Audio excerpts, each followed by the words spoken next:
guys, welcome back to our channel. So today I want to talk to you guys about curriculum, and if you're a new homeschool parent, this is going to be geared more towards you. I feel like, or you know what, scratch that, because I feel like even people that have been homeschooling for a couple years or longer, they still kind of struggle with choosing curriculum, especially now. I feel like there's so many options. If you guys are new here, I am Lily and this is our little YouTube space on the internet, Homeschool Homies. I have 3 daughters. My husband and I are millennial homeschooling parents. We have an almost 8-year-old, 6-year-old, and a 2.5-year-old. And yeah, we've been homeschooling since the beginning. We are secular homeschoolers. As far as curriculum goes, I just kind of want to fill that little void that I used to have when I'd be like, okay, but like, what am I gonna like? What are the kids gonna like? What's gonna be a good fit?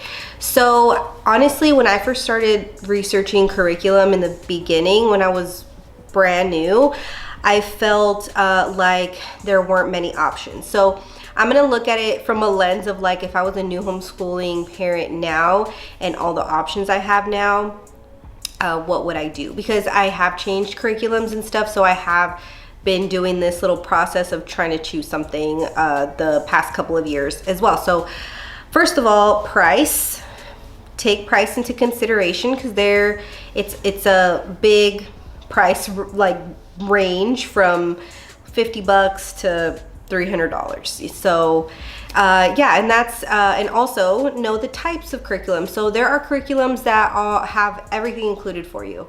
They'll send you the booklets, they'll send you the flashcards, they'll send you the manipulatives, they'll send you everything, and the workbooks and all of that. So consider that. If that's going to be less stressful for you and it's going to cost you a little bit more, but you don't have to go and buy any materials, then great, do that. But you know, if you're like, no, I think we'll be fine without the stuff, all the extras, go with something else. So that's the big thing, is that there are very different kinds of curriculum. So also there are curriculums that it's just math, like just language arts, just reading, just history, science, and all that stuff. So that's what I usually do, or have done the last few years that we've homeschooled, and the kids have been doing more formal like history, geography, science-y stuff. So that's what I've been doing, just kind of getting from different things that look good and just putting it together,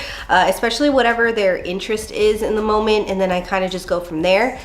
Also, utilize teachers, pay teachers, especially in the younger ages. I feel like get like a good little reading program, a little math program, and then all the extras, just go on teachers, pay teachers. They have a ton of stuff on there. You get to support some teachers and the work that they put into making all of these things. So yeah, definitely utilize that. Utilize Pinterest, free stuff on Pinterest all over the place. And then social media, YouTube, Instagram, TikTok. There's so much homeschool content out there. So do your research. Be sure what you want to do. That way, once you start accumulating all of your curriculum, the planning process will be a little bit easier for you. And then a couple more things about curriculum. Also, it depends on the kind of teacher you want to be. If you want to be more hands-on, if you guys want to be outside more, if you guys want to be more traditional, do more book work, if your kids like that. If you want something that's open and go, you don't have to pre-plan, you don't have to read primers or do any like prep work.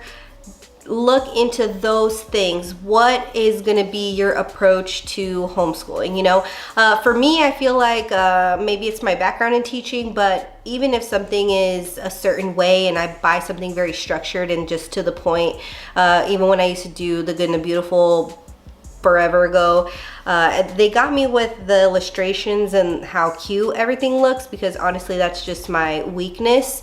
I will gravitate towards things that look cute and pretty and stuff. So yeah, I think that's how they got me. But with The Good and the Beautiful, I still did my own thing. And then plus, you know your kids. So it's like, you know, you give them examples, scenarios, different ways of thinking, because you know how they think, you know? Yeah, consider that as well. Oh, and then also Facebook groups. tons of Facebook groups, and what else? And then when you go to the websites, make sure you look at the samples, make sure you also look if they have any assessments, especially like for math or reading, stuff like that. Also, a lot of them will just tell you, oh, this is for the age range, this age to this age. A lot of homeschool curriculum is not like kindergarten, first grade, second grade, third grade, and then also your kid might not be at that level for that curriculum, if that makes sense. Some curriculums are just a lot harder, they're more difficult, they are for more gifted children, some are more kind of aligned with whatever state they are in, and some just do their own thing, you know, and that's why they say level, you know. So look into that. I have a first and second grader, so since they're 1 grade apart, it's really nice because I can merge, they have a lot of the same interests, I can merge things together. It's really nice. And another tip is definitely try to do one subject at a time, and also don't feel like you have to do all the subjects every day. Like, you can just do whatever you want. You know, you can do science 2 days a week, geography 2 days a week, history once a week, math 3 days a week, reading 4 days a week. You know what I mean? Like, you can do it however you choose to do it. Obviously, if you're in a state that requires you to do so many things that so many times, you know, you have to accommodate for that. But for the most part, you know, you kind of choose when and where and how you want to implement your curriculum. And then focus on one subject at a time. So if you're gonna do a curriculum per subject, and then you're gonna just kind of put them all together, that's gonna require you to obviously do more research, you know. So, you know, just start with math. Look into math, look up YouTube videos, ask questions, go on forums, figure out what math you want to do. Okay, got that. Move on to the next subject. What I did this year, because that's how I always did it, I just did it per like subject, and I just did what I felt like doing. So I would just put them all together. So this year we're doing Torchlight level 2. So that's for 7 to 9-year-olds. I'm gonna have a 7 and 8-year-old for their second and third grade years. So that worked out perfectly. And that includes literature, poetry, art, history, science, geography, like social studies, and I think so everything besides language arts and math. So naturally I'm looking at the week spreads, and because it has everything laid out for you, like you're doing this on this day, you're reading this book, you're doing this, you're doing that. So while I'm trying to read it and trying to envision it in my head, you know, I start thinking, well, maybe we could move this here, move this there. And I talked to Ramses, and he's like, just give it a chance. Just follow it how it's laid out for you. That's why you bought it, so that you could spend less time planning. Yeah, so I told him, you know what, you're right. You're right. So that means I can just have my Torchlight book open.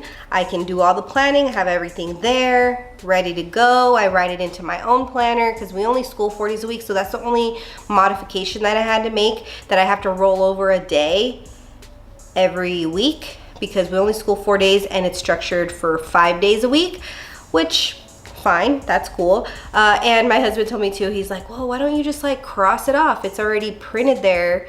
Why are you writing it into your thing? And I'm like, well, because there's a weekly spread and it shows you what you're doing for each day of the week. And then also there's a daily spread and it gives you more information on the daily spread. So instead of me having to like go back and forth and just kind of like always have to have the book, I am gonna do my regular routine that I do, and I'm gonna plan 6 weeks at a time. I'm gonna gather all the books I'm gonna need, all the materials for crafts, for any experiments, things that we're gonna need, and get it all together. And then those 6 weeks flow very nicely. And then when we're off for that 7th week, you know, we have off, and then I'll do the next 6 weeks. I'll slowly plan throughout the 6 weeks, but I'll finish up that last week before.